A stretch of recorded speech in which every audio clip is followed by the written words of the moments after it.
Alors, le titre de ma réflexion de ce soir, c'est « Ordre, désordre, radicalité, laxisme ». Est-ce qu'il faut que je prenne le micro ou pas? C'est pas la peine? Ben, je vais essayer de parler un peu plus fort. D'accord. Alors, en tant que chrétien, je me suis interrogé, et puis j'ai essayé, pour essayer de travailler ce thème, savoir déjà quelle méthode utiliser pour appréhender ces idées, et puis surtout, où placer le curseur dans ma vie personnelle, dans ma vie de tous les jours, aussi bien dans ma vie spirituelle, entre ordre et désordre. Voilà.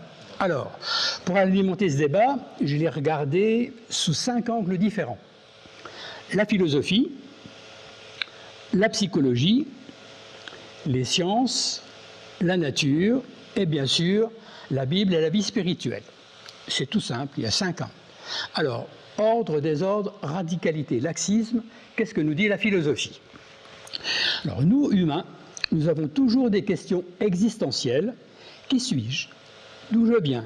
Où je vais? L'univers, qui l'a créé et comment? Quelle est son histoire? Quel est son devenir? Quelle est la place de l'homme dans notre univers? Et puis après, comment mener ma vie dans tout ça? Heureusement, nous chrétiens, dont moi bien sûr, enfants de Dieu, nous avons une réponse solide à ces interrogations. Ces arcanes. Nous ne sommes plus embarrassés par ces énigmes. Nous sommes comme libérés de leurs impacts négatifs et stériles. La notion d'ordre et désordre, par contre, est un véritable outil, un point d'appui utilisé par les hommes pour essayer de répondre à ces questions existentielles. Voilà. Ordre, désordre, que nous dit la philosophie? Alors, je dirais tout simplement, instinctivement, nous craignons le désordre, nous désirons l'ordre, c'est instinctif, c'est un réflexe, pour moi c'est un réflexe.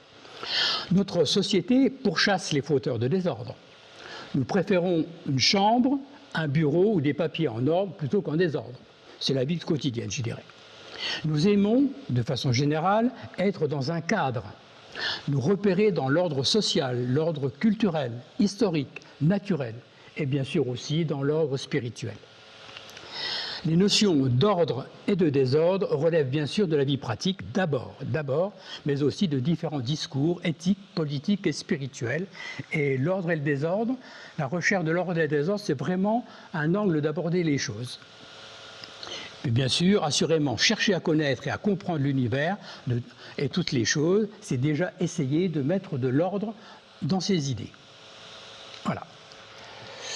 Ordre, désordre, c'est un sujet traité donc par les philosophes tout au long de l'histoire de la pensée humaine et sur tous les continents, quasiment sur tous les continents.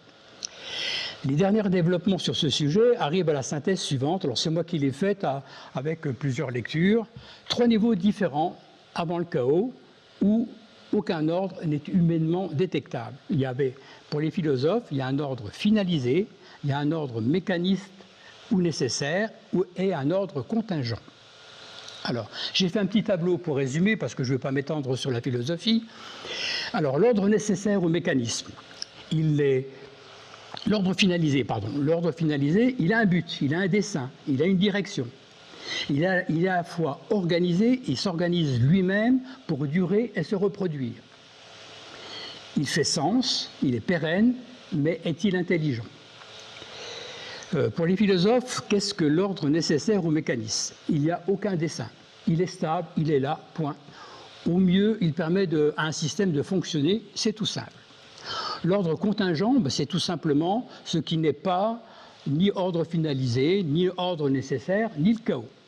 Donc il se situe entre l'ordre et le chaos, l'ordre contingent. Est-ce qu'il contient un ordre ou une organisation cachée? Il est souvent complexe. Il a de multiples causes, donc on ne sait pas bien où le situer. Les philosophes ne savent pas bien où le situer. Par contre, il crée des conditions pour le mouvement, pour l'évolution, la transformation. Par contre, il limite l'horizon prédictif. L'horizon prédictif, c'est ce qu'on peut arriver à prévoir. Et quelquefois, on ne sait plus prévoir. Je pense notamment à notre France. En ce moment, on a un horizon prédictif qui est peut-être de quelques semaines, quelques mois, je ne sais pas bien. D'accord. Par contre, le chaos, tout le monde comprend, aucune lisibilité, c'est le tohu-bohu, le fouillis, la pagaille, c'est complètement incompréhensible, on ne s'y retrouve pas. Alors, Pour les philosophes, ordre des ordres est un sujet très pertinent pour essayer de comprendre notre monde. Ordre finaliste, mécanisme, nécessaire, ordre contingent sont les trois concepts qui animent les réflexions des philosophes et j'ai retrouvé dans beaucoup de cas, pas toujours partout. Et puis, je me suis aperçu que les philosophes, finalement, il n'y avait pas une synthèse satisfaisante, d'ailleurs comme souvent. Et ce que je me suis dit, voilà, après 2000 ans de réflexion philosophique, les philosophes ne sont guère plus avancés. Pour moi, la pensée humaine, dénuée de Dieu, est quasiment vaine, puis là, c'est le chrétien qui parle. Philosopher pour philosopher, ça n'amène pas à grand-chose. Alors que prendre la Bible en main, la lire et y réfléchir, ça, c'est autre chose. Alors, un peu de psychologie. Alors là, je voudrais vous parler du développement moral, de la moralité. Alors, j'ai retrouvé un auteur qui s'appelle Kohlberg. C'est un Américain, il a écrit ça en 1958. Et lui prétend, et j'ai essayé de trouver quelqu'un qui disait le contraire, et je n'en ai pas trouvé. J'ai trouvé beaucoup de gens qui apportaient des nuances, mais qui ne détruisaient pas ces idées. Alors pour Kohlberg, le sens moral d'un individu s'acquiert au cours du développement de la personnalité, par paliers successifs, et ce, pour arriver au maximum d'une morale éthique. Donc vous voyez, on voit que la moralité chez l'homme, elle avance palier par palier. Et Kohlberg dit qu'aucune des étapes, aucun des escaliers ne peut être sauté. Et une fois un certain stade moral atteint, la personne, l'individu, ne peut revenir en arrière. Quand on a acquis une certaine moralité, eh bien, elle est présente en nous et on ne peut pas s'en défaire. Par contre, j'ai trouvé des gens qui disaient que l'irréversibilité était parfois contestée, notamment en cas de maladie, en cas de schizophrénie ou de folie. Cependant, c'est ça qu'il faut bien remarquer, tous les individus n'atteignent pas le dernier niveau, et loin s'en faut. Beaucoup s'arrêtent à un stade inférieur, voire primaire. Et enfin, pour moi c'est important ça, toutes ces étapes sont communes à l'ensemble de l'humanité, quelles que soient les cultures, quelles que soient les religions. Et ça m'a surpris. Alors j'ai fait un petit tableau de synthèse où Kohlberg donne 6 niveaux. Si vous voulez, à la fin de la soirée, on pourra revenir niveau par niveau si vous me posez des questions. J'ai préparé quelque chose, donc vous pourrez la voir. Alors le niveau 1, c'est la base de la pédagogie. Vous savez ça, tout simplement la carotte et le bâton. Et puis donc, la personne, donc je pense là à l'enfant, il fuit son action, c'est de fuir la punition, de fuir la fessée. Il a tout ça. Enfin, ce qu'il dirige là, pour lui apprendre, la première étape, c'est la peur de la fessée, la peur de la punition. Au niveau 2, eh ben, la peur de la fessée devient toujours peur de la fessée, mais elle s'agrémente de la recherche des gratifications. Parce que l'enfant, il se rend compte que c'est bien plus agréable d'être félicité ou de recevoir une caresse, un bisou ou un bonbon que de recevoir une fessée. Et puis, c'est le début de la morale conventionnelle. Le niveau 4, c'est le respect des lois de la société, c'est-à-dire on se conforme à la morale de tous.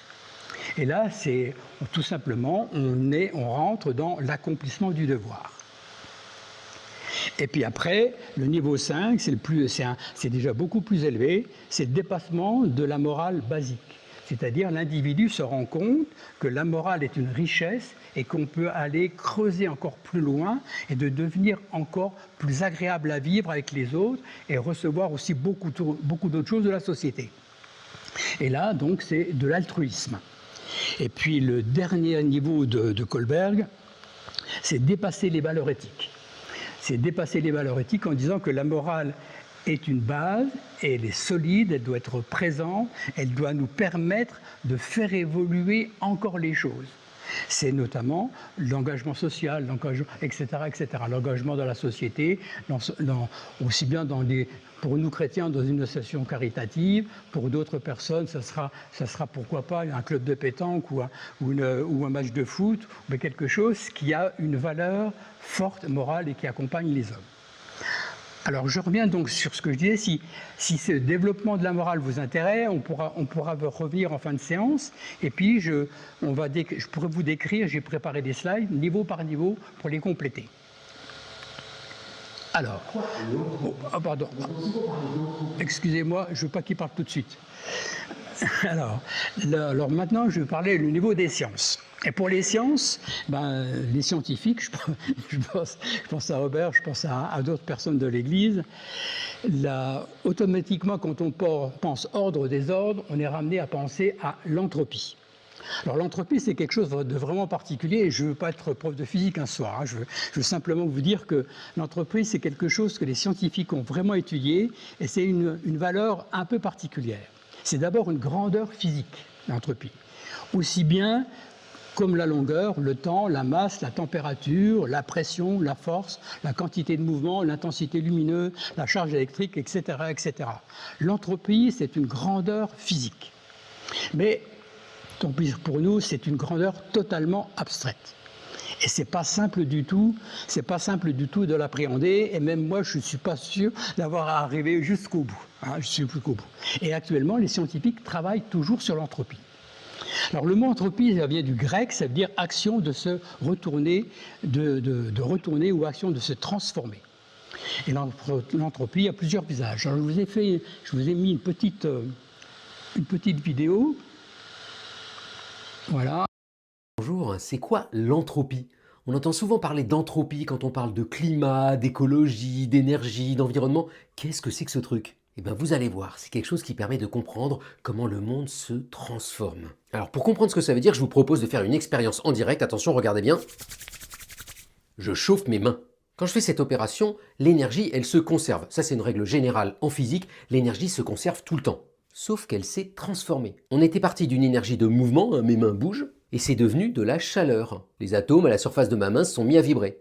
Et il y a un truc que savent les physiciens, c'est que cette énergie-là, elle est utile. Elle me permet, je sais pas, de scier du bois, elle me permet de faire tourner une manivelle.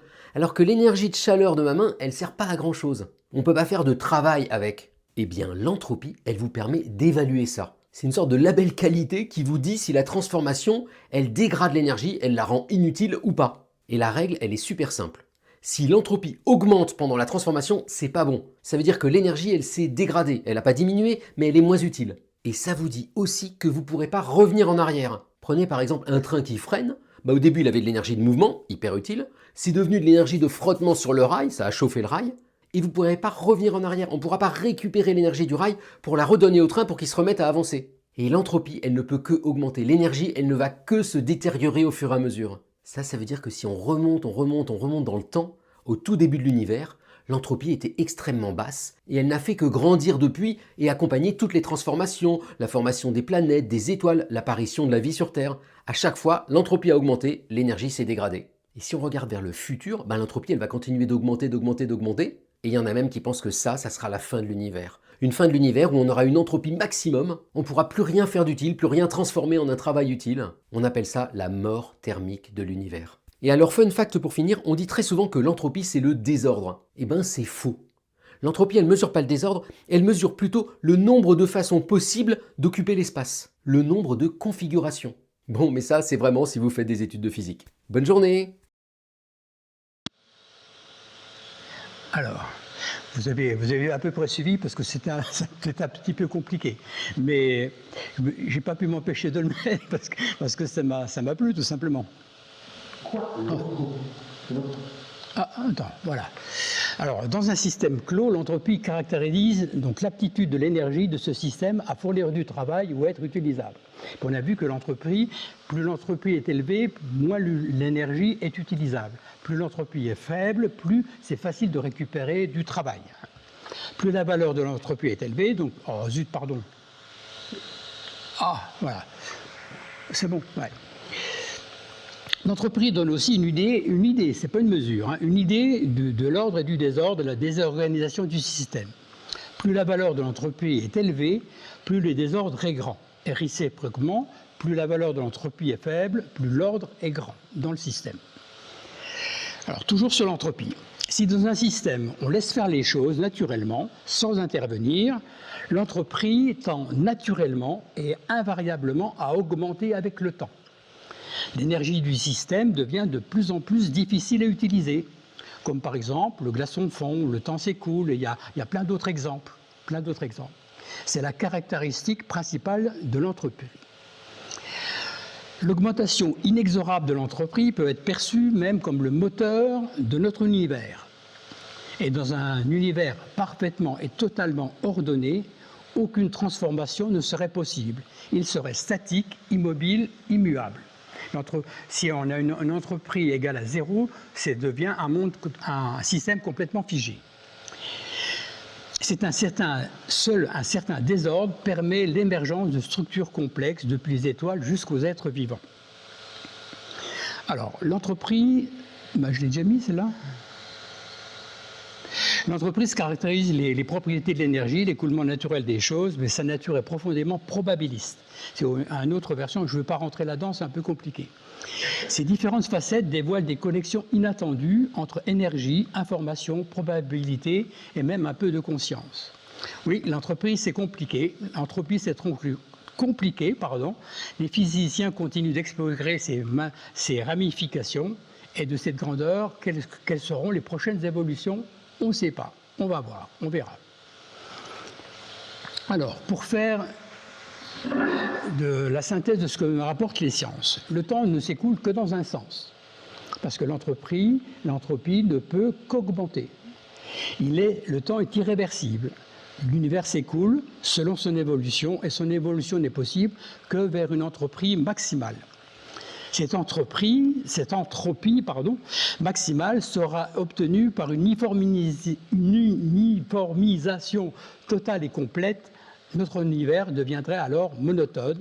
L'ordre et désordre ne serait plus discernable. Ça serait quelque chose comme une somme de particules élémentaires qui n'aurait plus d'ordre. On saurait plus ce qu'on voit. Et c'est ce que prévoient les sciences. C'est-à-dire que si on laisse l'univers se faire, à un moment donné, l'univers deviendra complètement uniforme et quasiment sans énergie exploitable. Par contre, seul un apport d'énergie extérieure pourrait, scientifiquement parlant, modifier ce mouvement inexorable. Pour le chrétien que je suis, cet apport d'une énergie extérieure, bien sûr, c'est la présence et l'action de Dieu et du Saint-Esprit. Donc le Dieu est là, à mon avis, et il lutte contre l'entropie de l'univers. Alors certains pasteurs évangéliques américains utilisent cette caractéristique de l'entropie comme une preuve scientifique de l'existence de Dieu. Parce qu'on voit bien que pour eux, pour ces évangélistes, le système, l'univers ne peut pas devenir ce que la science prévoit. Donc ça veut dire qu'à un moment donné, il y aura une énergie extérieure qui viendra, et c'est Dieu. Mais pour moi, je ne partage pas cette idée. Enfin, je vous la donne parce qu'elle m'a interpellé. Pour moi, l'existence de Dieu se vit mais ne se démontre pas, tout simplement. Alors, on passe à la nature. Observons la nature. Elle oscille entre harmonie et chaos. Elle a horreur du vide. Sa diversité est foisonnante. Un exemple d'ordre, un simple rayon de miel avec son agencement quasi parfait, des alvéoles avec une géométrie tout aussi parfaite. Il n'y a pas, à mon avis, il n'y a pas meilleur exemple d'ordre que ça. Et je trouve ça vraiment superbe. D'autres exemples, il y a des organismes vivants, il y a des plantes, et quand on regarde ces photos, on voit réellement que dans la nature, il y a de l'ordre. Et c'est la forme de ces fleurs, on sent que ce n'est pas le hasard. C'est pas du hasard, il y a bien autre chose qui fait ça.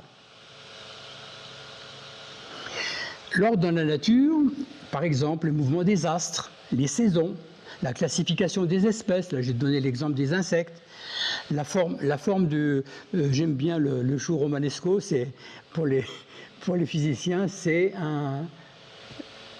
Zut, ça y est, j'ai le mot qui me...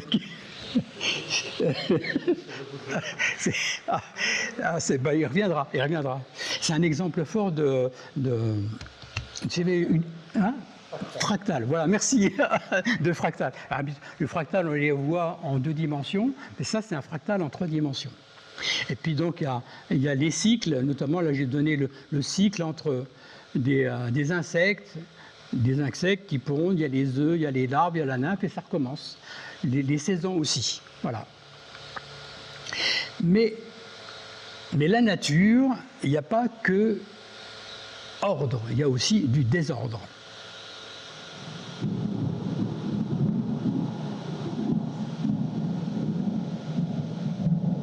C'est assez fort. Je voulais que ça fasse beaucoup plus de bruit. Et pour moi, l'orage, c'est un exemple de désordre, parce que ça devient par à coup, ça part dans un sens, ça part dans l'autre. C'est à la fois de la lumière, du son, de l'énergie.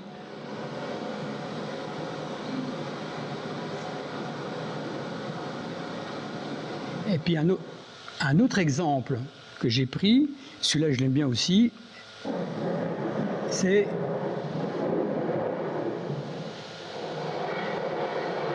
les volcans. Alors pour moi, les volcans, c'est vraiment un exemple typique où on ne s'attend pas à ce que ça... L'éruption arrive n'importe quand, n'importe comment, mais pas n'importe où quand même. Et puis, pour moi, c'est fabuleux. Ça remonte vraiment la puissance de la nature, le chaos. C'est trop fort?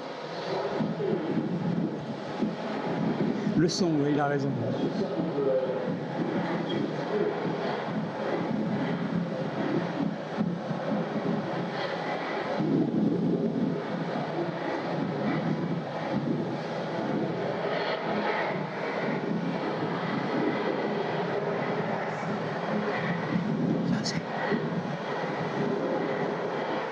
Allez, on passe à autre chose. Hein. Parce que les volcans, ben, j'aime bien les volcans, moi. Hein. Alors, dans la nature, quelques exemples de désordre. Donc, les tempêtes, les orages, le tonnerre, la foudre, l'éruption des volcans, on en a vu des exemples. Il y a bien d'autres catastrophes naturelles, les tremblements de terre, les tsunamis, les explosions des étoiles, les mutations génétiques imprévisibles. Vous savez, on a déjà vu j'ai vu déjà un petit cochon qui avait vraiment plus que 4 pattes, quoi, hein. Et des incendies, des inondations naturelles. Et même le chaos est présent dans la nature. Je ne sais pas si vous avez déjà entendu parler de l'effet papillon. Alors l'effet papillon, les scientifiques le décrivent comme ça. Un battement d'aile d'un papillon au Brésil peut provoquer une tornade au Texas. Alors ça, ils ont fait plein de... Il y a plein d'évolutions, plein d'exemples comme ça. Voilà. Quelques exemples entre ordre et désordre, où l'ordre et le désordre sont complémentaires dans la nature. Ils se côtoient, ils se renforcent l'un et l'autre. Par exemple, la formation d'un flocon de neige, un vol des tourneaux, la nage d'un banc de poissons, la forme d'un arbre. Pourquoi un arbre a-t-il cette forme-là et pas une autre? Alors c'est à la fois de l'ordre et du désordre. Les hybridations entre espèces, les fourmilières, les termitières, ou un ordre collectif, mais d'initiatives individuelles, a priori chaotiques. Et je vous ai donné un exemple.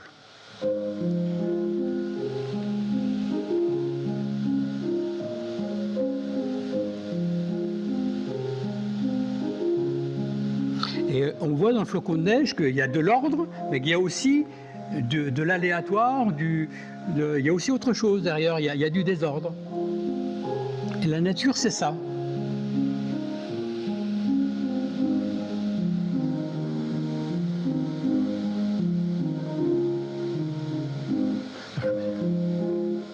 Voilà. Le mouvement des étourneaux, alors celui-là, je l'aime bien.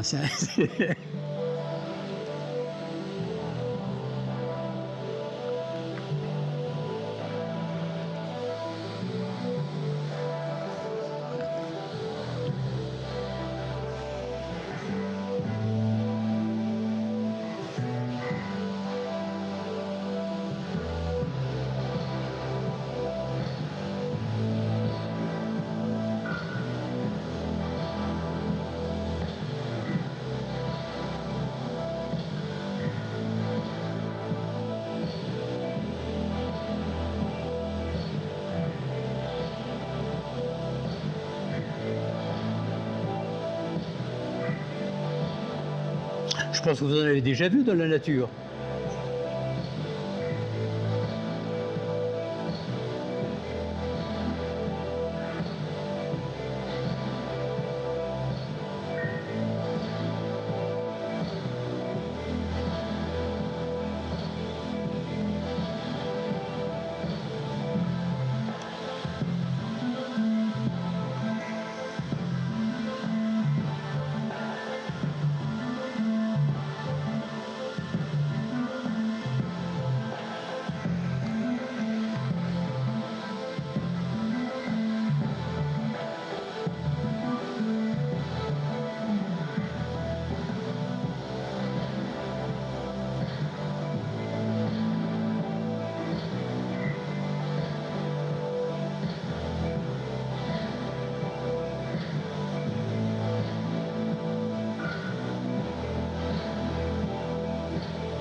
Alors, j'aurais pu. Enfin, c'est des choses que j'aime bien, hein, vous l'avez bien compris.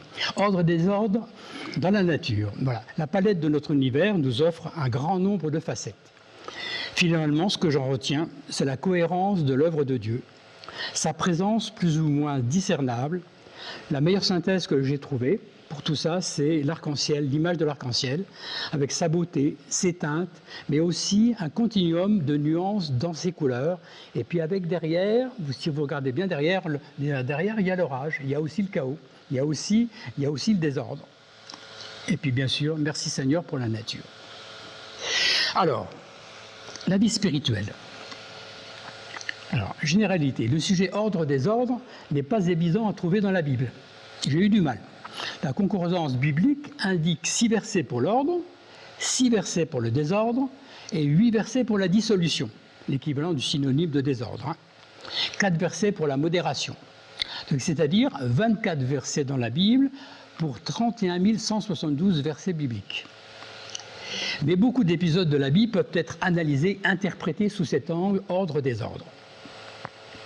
Par instinct et presque par réflexe pour un chrétien, enfant de Dieu, l'ordre, c'est d'abord l'obéissance à la parole et au commandement de l'ordre divin.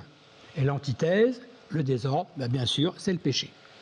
C'est une première idée, à mon avis, elle est forte et pour moi, c'est la base. Même si elle paraît un peu caricaturale, manichéenne, je pense qu'il ne faut pas oublier la diversité de notre vie. On retrouve quelquefois l'arc-en-ciel dans toutes ces nuances de couleurs dans notre vie spirituelle. Alors, dans la vie spirituelle, l'ordre, la création. Au début, on est dans Genèse, Genèse, tout le monde le connaît, la nature était informe et vide. La première étape est donc un chaos, un tohu-bohu, un désordre complet. Puis vient l'organisation. Et cette continuité du désordre à l'ordre est voulue par Dieu. Et en fait, entre parenthèses, c'est le contraire de l'écoulement naturel décrit par l'entreprise et par les sciences. Personnellement, j'y vois d'abord la puissante volonté et la forte détermination divine. Pour mettre de l'ordre, il faut une volonté, du courage, de la force, de l'énergie. Et bien sûr, on sait que Dieu les a.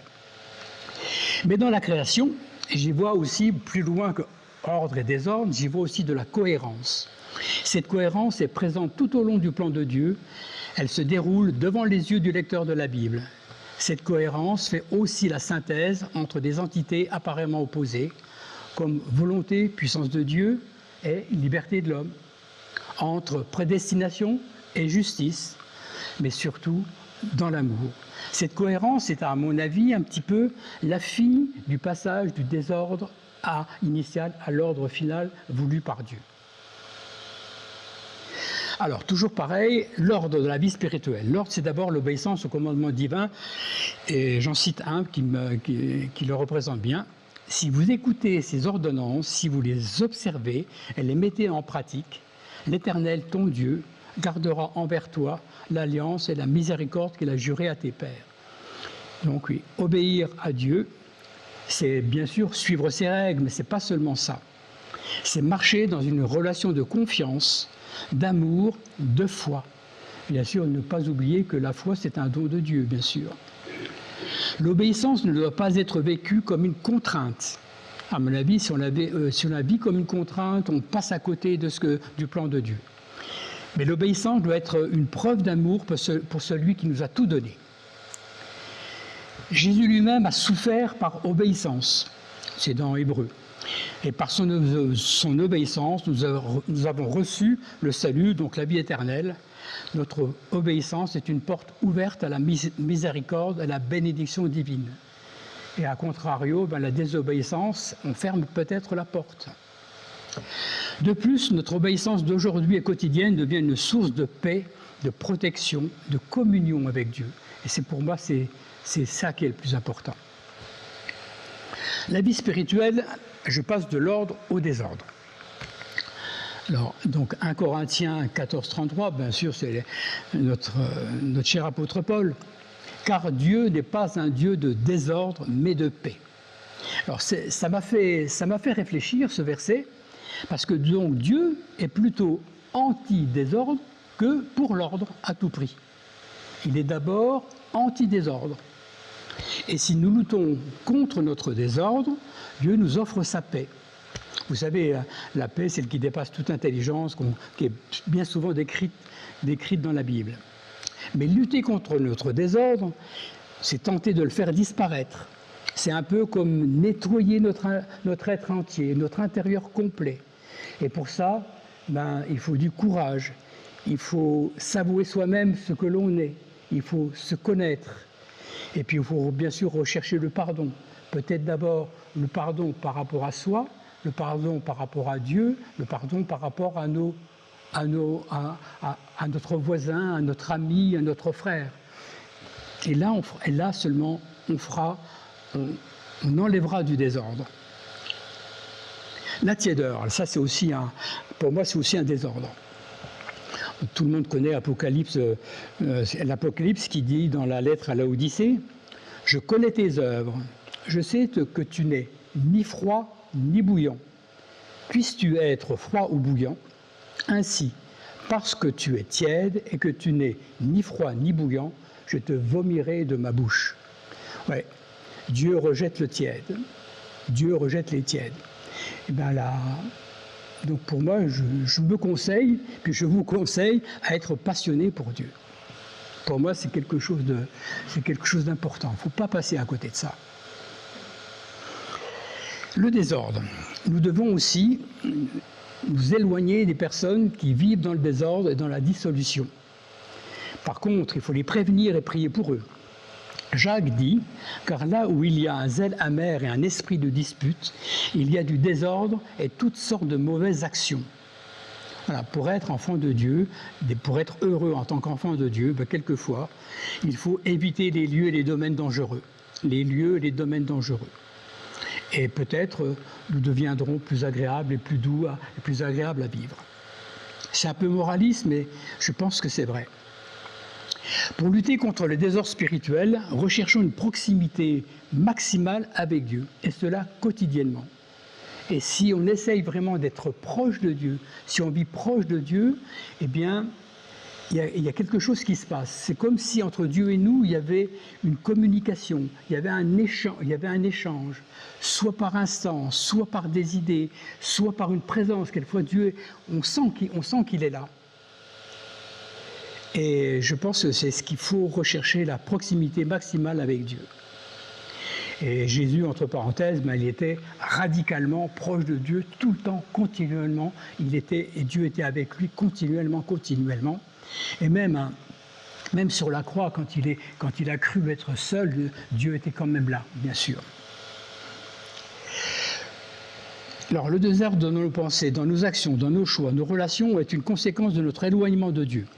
Alors, si on s'éloigne de Dieu, la désobéissance et la confusion spirituelle pointent leur bout du nez. Et même, quelquefois, elles s'installent. Lorsque nous cherchons à aligner notre vie selon la Bible, c'est le contraire. Donc, en mettant Dieu en premier, en respectant le plus possible ses commandements, en marchant dans l'amour, alors nous ouvrons la porte à sa paix, à sa bénédiction et à sa sagesse. Le Saint-Esprit peut nous combler à ce moment-là. Notre Dieu anti-désordre est aussi le Dieu de la paix. Là où son ordre règne, la paix s'installe, la paix est présente. Et ça, c'est vrai dans notre être intérieur. Je pense que ça peut être vrai dans un groupe, ça peut être vrai dans une église, dans une communauté, dans une œuvre, dans un groupe. Et cette paix ne dépend pas des circonstances, mais de sa présence dans notre cœur. On peut vivre en paix alors qu'on est quasiment en conflit avec quelqu'un. On peut être en paix intérieure au milieu d'agressions, au milieu de choses difficiles. C'est vrai, là où Dieu règne, il n'y a pas de désordre, il y a la paix. Et Dieu nous donne sa lumière, nous donne sa paix, et c'est le meilleur vraiment, c'est le meilleur antidote contre l'amertume et l'angoisse. Alors l'entre-deux, il y a ordre, désordre. Là, on est dans la partie, dans la vie spirituelle, mais dans notre vie tout court, tout n'est pas spirituel. Notre emploi, nos loisirs, nos sentiments, nos impressions, nos contacts dans la vie familiale, on ne peut pas spiritualiser tout. Mais dans cet entre-deux, le choix est une action très fréquente. Cet entre-deux est dynamique. Sa transformation y est présente, on change souvent. Il y a une tension vivante entre le connu et l'inconnu, entre le bon et le mauvais, etc., etc. Les idées foisonnent. La palette entre ordre et désordre se déploie tout aussi bien dans notre vie quotidienne que dans notre vie spirituelle. On a de l'initiative, on a des émotions, on s'adapte quelquefois aux circonstances, plus ou moins heureuses. Quelquefois, on en voit toutes les couleurs, sous tous les angles. Et cet entre-deux, il existe aussi dans la vie d'Église. Il existe aussi dans la vie des associations caritatives, dans les missions. Dans tout ça, cet entre-deux, il existe partout. Il existe partout. D'ailleurs, pour moi, la vie spirituelle, c'est plutôt un combat du bien contre le mal, l'ordre divin contre le désordre humain. Pour moi, la vie spirituelle, c'est une suite de chutes et de rétablissements. Et c'est là que Dieu est toujours présent, même dans nos chutes, même dans nos rétablissements spirituels. Il est toujours là.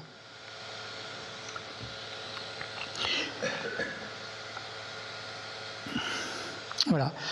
Je passe parce que je prends un peu de temps. Et puis là, j'ai pris tout simplement l'exemple de Jésus. Et là, j'ai pris quelques épisodes de la vie de Jésus qu'on peut vraiment regarder sous l'angle ordre, désordre. Puis on va regarder ce que ça donne. Et j'avoue que ma conclusion m'a surprise moi-même. Alors, la femme samaritaine. Bon, je ne vais pas relire le chapitre 4 de Jean. Tout le monde connaît l'épisode de la femme samaritaine qui vient au bord du puits, qui donne de l'eau à Jésus, puis il y a une discussion qui s'installe. Alors le message premier de cet épisode, seul Jésus peut nous donner l'eau vive, qui est le symbole de sa grâce, du salut et de la vie éternelle. Cependant, on peut y trouver bien d'autres richesses dans Jésus. Et là, dans cet épisode, Jésus franchit plusieurs barrières.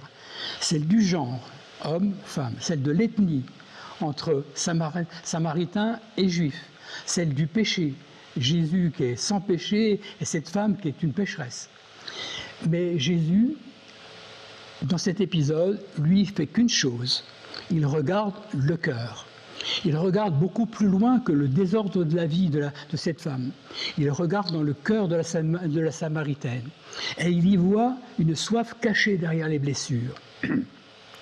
Derrière les blessures, derrière les échecs de cette femme, derrière ses rejets. Et aux surprises, malgré tous ses péchés, Jésus ne la condamne pas. Jésus ne la condamne pas. Par contre, il la relève, il la restaure, il la transforme. Et cela est possible tout simplement parce que Jésus est guidé par une chose importante, c'est son amour. Donc Jésus, avec son amour, il a regardé au-delà des façades, il a regardé au-delà du genre, de la religion, etc. Il a tout simplement aimé, véritablement aimé. Et donc là, en faisant ça, il souligne que Dieu doit être d'abord aussi adoré en esprit et en vérité. Et à la fin de ce récit, la femme laisse sa cruche, entre parenthèses, c'est le symbole des contingences humaines et terrestres, et quotidiennes, pour aller parler de Jésus à ses concitoyens. Ainsi, elle rétablit et hiérarchise l'ordre des choses. Et c'est de pécheresse, elle est devenue évangéliste. Ah, faisons comme elle.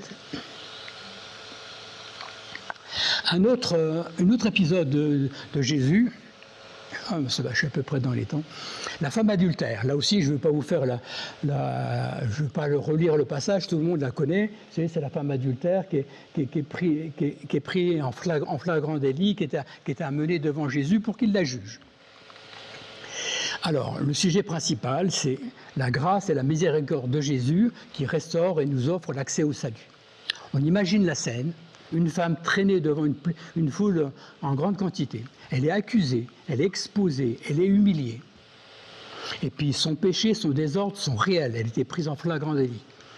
Mais ceux qui l'accusent cherchent plus à piéger Jésus qu'à défendre la justice et l'ordre.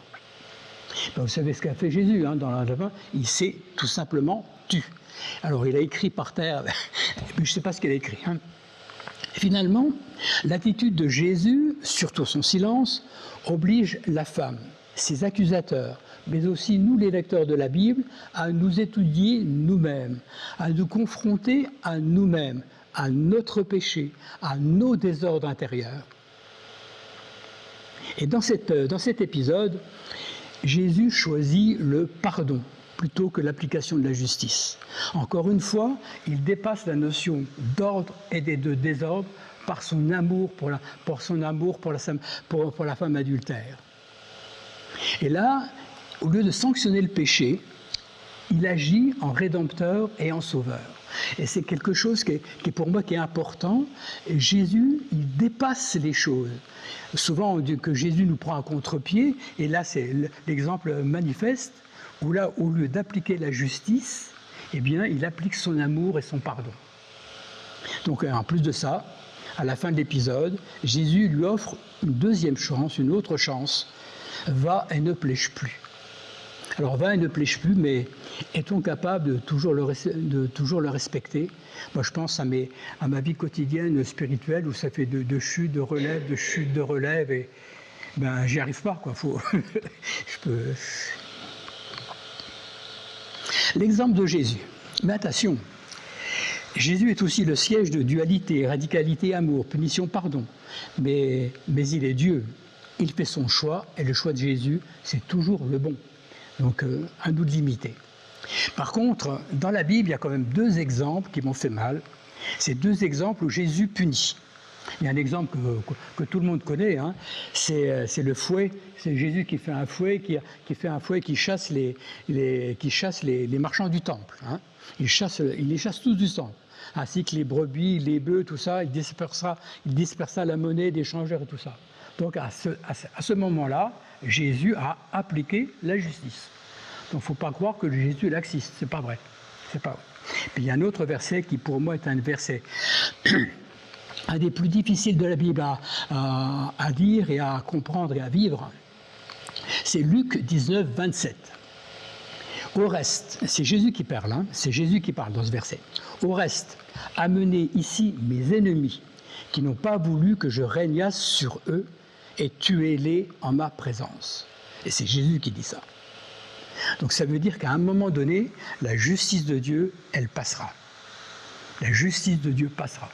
Et moi j'ai dans les idées, il y a deux idées dans la Bible qui me sont difficiles, qui me sont pénibles, on va dire ça comme ça. Ben c'est justement l'Apocalypse, le jugement dernier, l'enfer. Et ça pour moi et je dis, c'est Dieu qui l'a fait. Donc c'est lui qui a raison, quoi. Mais Jésus reste, le modèle, le paradigme du pardon, de l'amour, de la grâce divine en action. Mais il ne faut pas oublier qu'il a aussi appliqué la justice. Il ne faut pas l'oublier. Alors, on va essayer de faire une synthèse un petit peu. Ordre, désordre, c'est le même type de combat que certitude, doute, parfois que raison, émotion. Ce sujet éclaire aussi les réflexions sur la liberté, la tolérance, la radicalité, le laxisme. La volonté et le choix personnel ont beaucoup d'importance dans notre vie spirituelle.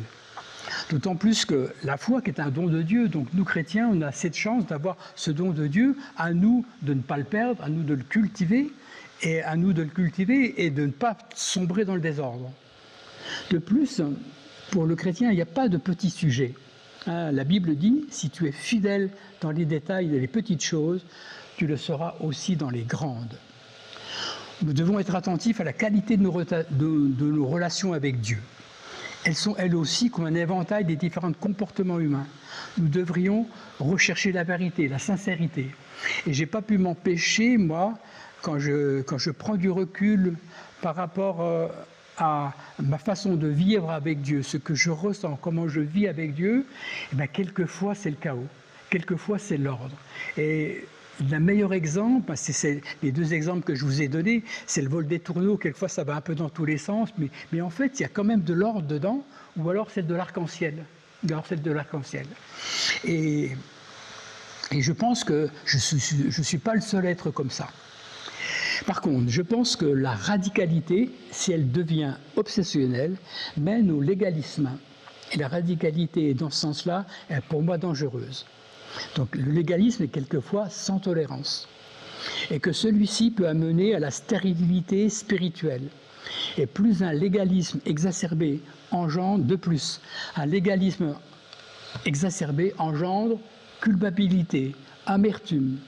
Et cette évolution peut devenir une porte d'entrée du malin.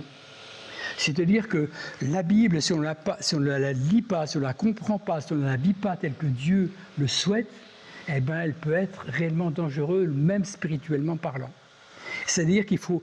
Et pour ça, la meilleure des choses, ben, c'est s'écouter. C'est s'écouter, c'est lire la Bible, c'est s'écouter. C'est s'écouter les uns les autres. Et puis réfléchir à ce que chacun peut apporter à l'autre. Alors, toute la création ne nous est pas accessible. Là, 1 Corinthiens 13, 12. Aujourd'hui, nous voyons au moyen d'un miroir. C'est-à-dire que moi, je prends du recul, même par rapport à ce que je vous ai dit. Et la Bible me dit que aujourd'hui, je vois ce que je vous ai expliqué, ce que je vous ai montré, je le vois mal. Je le vois au travers d'un miroir par rapport à la réalité que Dieu a faite. Je ne suis pas capable de tout discerner. Donc je vois quelquefois d'une manière obscure.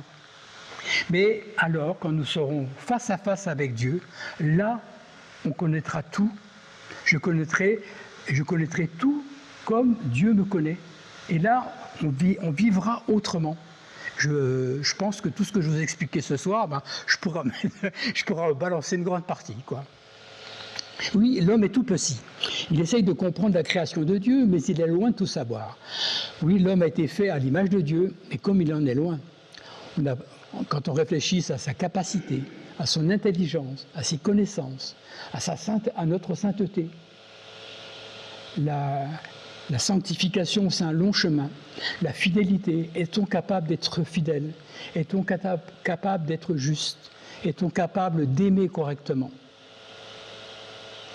Puis ça, c'est quelque chose c'est quelque chose qui m'a marqué. Dans leur ultime témoignage, beaucoup de chrétiens engagés ont quasiment tous la même pensée lors de leur dernière tranche de vie. Je n'en ai pas fait assez pour Dieu. Et nous? Alors, quelque chose encore, le Saint-Esprit, il est Dieu. Il souffle où il veut, quand il veut. Les dons de l'Esprit apparaissent au commun des mortels comme du désordre. Mais pour nous, pour un enfant de Dieu, ils sont l'expression de la puissance et de la volonté de Dieu. Et quelquefois, dans le don de l'Esprit, on peut y voir du désordre. Comme moi, personnellement, je dis tout simplement, je n'ai pas des dons de l'esprit en masse, c'est pas vrai. Je serais on veut dire un chrétien ordinaire, tout simplement. Mais je crois à ces dons de l'esprit et je crois que ces dons de l'esprit sont l'expression de Dieu, sont l'expression de la puissance de Dieu. Et puis, le Saint-Esprit, il souffle où il veut, quand il veut. Et c'est lui qui décide, c'est pas moi. Et c'est à moi de vivre comme ça. Et puis, cette réflexion spirituelle m'amène à la question, qui est peut-être aussi, qui à mon sens est très important. Comment je m'édifie, c'est-à-dire comment je grandis, comment je marche sur le sentier de la sanctification, comment je bâtis ma maison spirituelle, comment je participe à la vie de mon Église, à son édification. Et ça, c'est un devoir de chrétien. Encore une remarque, l'ordre et le désordre sont tous les deux présents maintenant au ciel. L'armée des anges et des archanges, elle existe. Son organisation aussi. Mais au ciel, il existe aussi des anges déchus, et qui règnent sous l'autorité de Satan. Donc cette notion d'ordre et de désordre, moi je pense qu'elle existe aussi là-haut. Je pense qu'elle existe aussi. Je peux me tromper, mais c'est ce que je pense. Alors l'obéissance et la désobéissance amènent tous les deux à la justice, c'est ce que je disais tout à l'heure. Et la désobéissance est aussi la porte ouverte à la miséricorde divine, bien sûr. La miséricorde divine, elle est toujours présente. Mais la rébellion, la forme exacerbée de la désobéissance, mène à la mort. Par contre, l'obéissance est la porte ouverte à la bénédiction divine.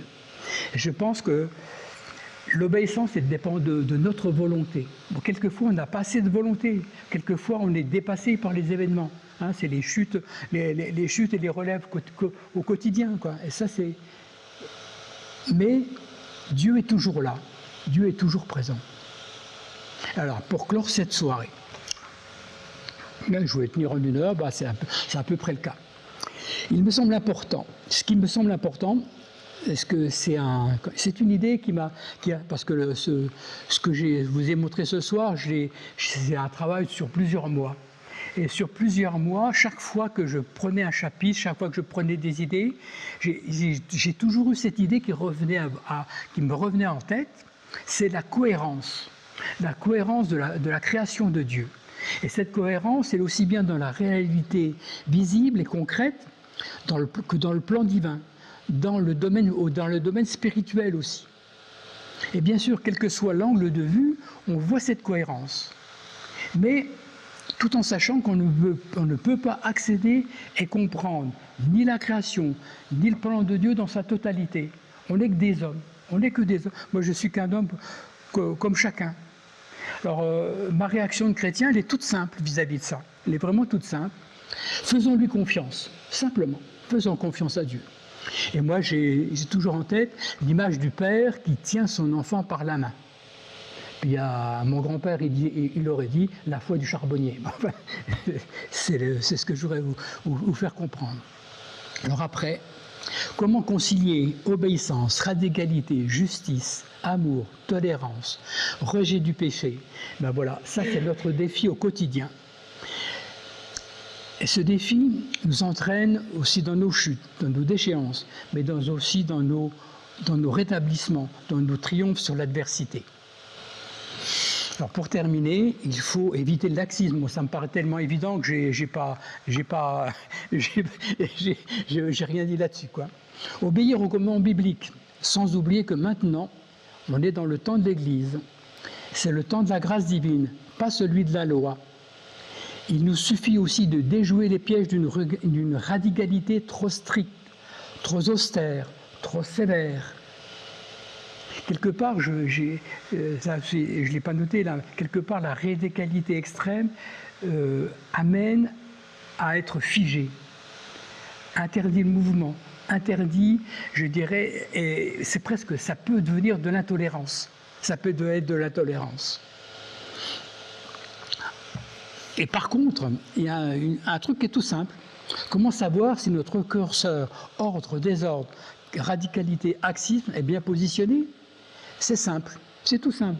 Posez-vous cette question, et je me la pose souvent tous les jours d'ailleurs. Êtes-vous en paix avec Dieu? Eh bien, si on est en paix avec Dieu, c'est que notre vie est en ordre avec lui. Même s'il est chaotique, même s'il est difficile, même s'il a des hauts, des bas. Si au fond de nous, on est en paix avec Dieu, eh bien, c'est qu'on a fait le bon choix. Puis voilà. Alors pour terminer, et c'était ma surprise ça. Alors Matthieu 6, 33, que tout le monde connaît, hein. Cherchez premièrement le royaume de Dieu et sa justice, et toutes ces choses vous seront données par-dessus. Cherchez d'abord le royaume de Dieu et sa justice. Ce verset c'est aussi un appel à rétablir une hiérarchisation dans nos pensées, dans nos choix, nos actions. Cherchez d'abord le royaume de Dieu, et ça nous donne vraiment la direction. Renforçons notre ordre spirituel. Et puis après, c'est tout simple, Dieu et son royaume d'abord. En toute simplicité, je ne suis pas capable de le faire tout le temps. Je ne suis pas capable de le faire tout le temps, mais au moins, souvent, j'essaie de le rechercher. Souvent, je sais que je suis comme Dieu le souhaite. Mais souvent, je sais aussi que je suis à côté des godasses, quoi. Mais, pour terminer, et c'est ça qui m'a surpris, le meilleur comportement entre ordre, désordre, radicalité et laxisme, c'est le comportement de Jésus. C'est lui qui a raison. Efforçons-lui de lui ressembler. Vous savez, le cantique te ressemble. Enfin, je n'ose pas chanter. Pardon.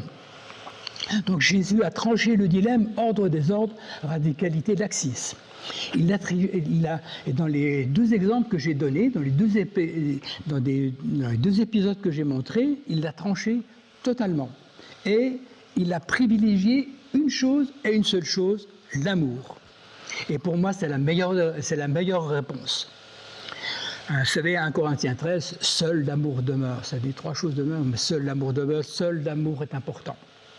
Oui, il y a un domaine où on peut être totalement radical, sans aucun risque, c'est l'amour.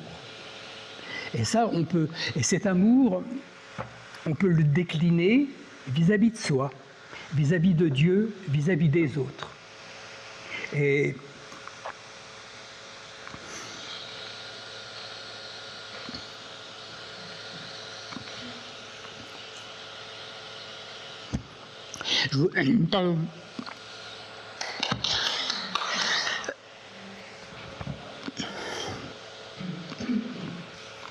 la prière que je voulais faire, elle est toute simple.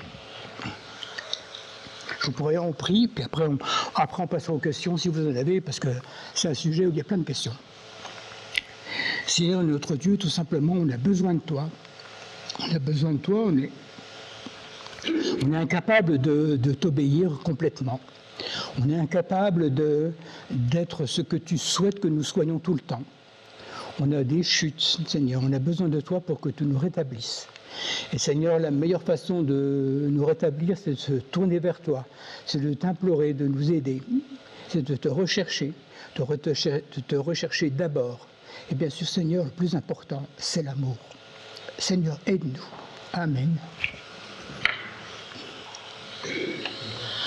Voilà ce que je voulais vous amener. Alors, si vous le souhaitez, je peux répondre à certaines questions. Parce qu'il y a plein de questions. Merci beaucoup, Laurent. J'ai été en fait très interpellé par l'intitulé que tu as choisi, c'est pas pour ça que je suis là ce soir, sur la présence du mot laxisme, en fait. Et j'ai eu du mal à l'articuler entre, on revient hors des ordres, hein, cette qualité. Radicalité et laxisme, j'ai dû vous poser le laxisme, je n'ai pas beaucoup parlé. Je n'ai pas beaucoup parlé. En fait, c'est tout simplement dans mon esprit, c'est le laisser aller. On n'est pas sur Terre pour se laisser aller. Et se laisser aller, pour moi, c'est contradictoire à plein de choses. À plein de choses.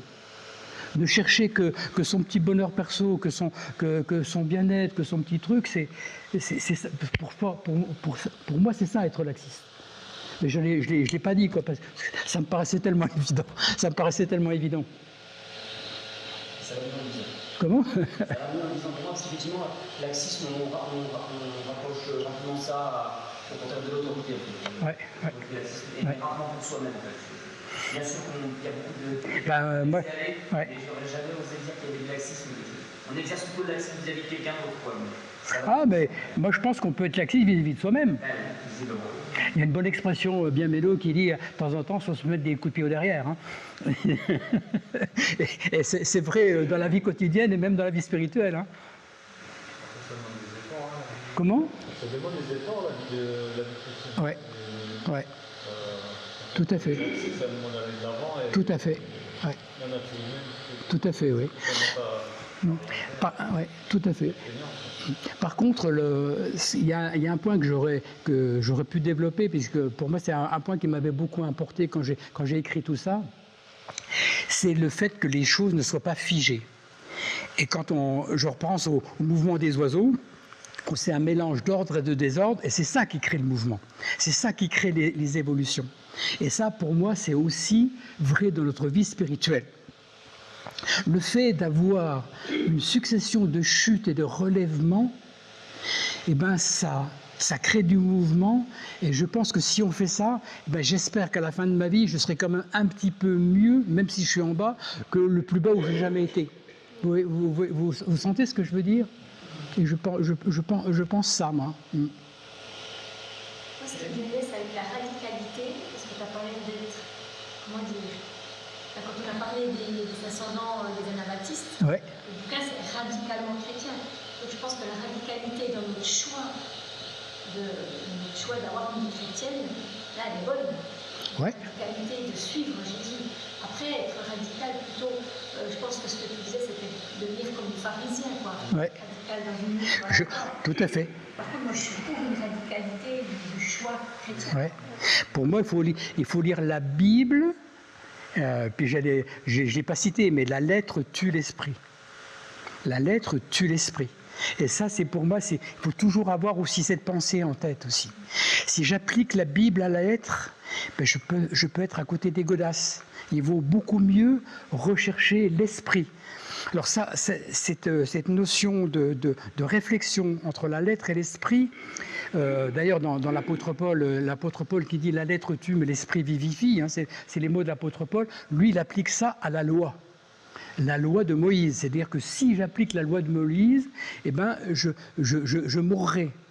Pourquoi ? Parce que je n'aurai pas le Saint-Esprit, je n'aurai pas la foi que Dieu attend. Hein, et ce qui est aux surprises, quand on reprend cette même phrase, la lettre tue et l'esprit vivifie, tu peux l'appliquer à des tas de choses. Simplement, par exemple, même au code de la route, je pense ça comme ça, le code de la route, c'est la loi, c'est la lettre. Mais quelquefois, il faut savoir dépasser le code de la route tout en restant dans l'esprit, parce que l'esprit du code de la route, c'est la sauvegarde des autres. C'est la sauvegarde de soi et des autres. Puis quelquefois, il faut peut-être empiéter un petit peu sur une chose pour pas tuer quelqu'un, quoi. Vous voyez ce que je veux dire ? Et la lettre tue, l'esprit vivifie, c'est quelque chose qu'on doit avoir, à mon sens, constamment à l'esprit. Dans nos choix, dans notre façon de raisonner, il faut savoir dépasser les choses. Et dans l'esprit, pour essayer de retrouver l'esprit, il faut avoir le tenant, les aboutissants et l'objectif ultime. J'ai donné l'exemple du code de la route. L'objectif ultime, c'est de blesser personne, c'est de tuer personne. Spirituellement parlant, c'est pareil pour moi. L'objectif ultime, c'est le salut. Son salut à soi, mais le salut des autres aussi. Et c'est donc... c'est des réflexions un peu particulières, quoi. Mais ça, c'est moi, c'est... Ce que